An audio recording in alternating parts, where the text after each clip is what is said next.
नमस्कार, आपण पाहता हिरकणी न्यूज. हिरकणी न्यूज प्रत्येक क्षण ताज्या घडामोडी आणि महत्त्वाच्या प्रत्येक बातमीसाठी नेहमी तत्पर. प्रशिक्षित परिचारिकांची कमतरता. वैद्यकीय क्षेत्रात आधुनिक तंत्रज्ञानाची वेगाने प्रगती होत असली तरी आरोग्य सेवेचा मूळ मंत्र असलेला सेवाभाव मात्र हरवत चालल्याची भावना सर्वसामान्यांमध्ये व्यक्त होत आहे. या पार्श्वभूमीवर प्रशिक्षित आणि सेवाभावी परिचारिकांची कमतरता हा सर्वच रुग्णालयासमोरील गंभीर प्रश्न ठरत आहे. रुग्णालयाची प्रतिमा ही केवळ डॉक्टरांवर नव्हे तर परिचारिका व ब्रदर्स यांच्या वागणुकीवरही अवलंबून असते. मात्र सध्या या सेवाभावी वृत्तीचा अभाव जाणवत असल्याचं मत तज्ज्ञ डॉक्टरांकडून व्यक्त होत आहे.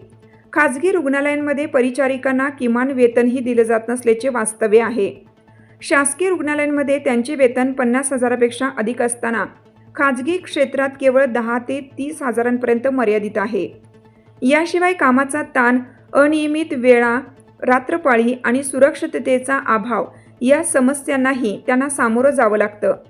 रुग्णसंख्येच्या तुलनेत परिचारिकांची संख्या कमी असल्याने एका परिचारिकेवर अनेक रुग्णांची जबाबदारी असते.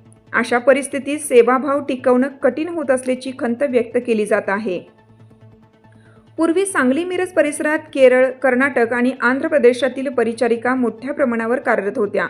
त्यांच्या सेवाभावी वृत्तीमुळे रुग्णांना उत्कृष्ट सेवा मिळत होती.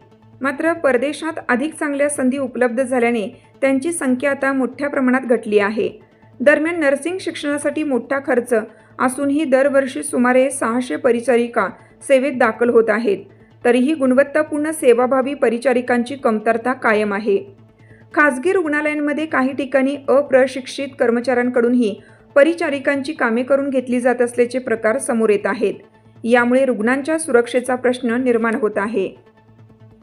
आपल्या हिरकणी न्यूज चॅनलला लाईक करा, शेअर करा आणि सबस्क्राईब करायला विसरू नका आणि रहा अपडेट.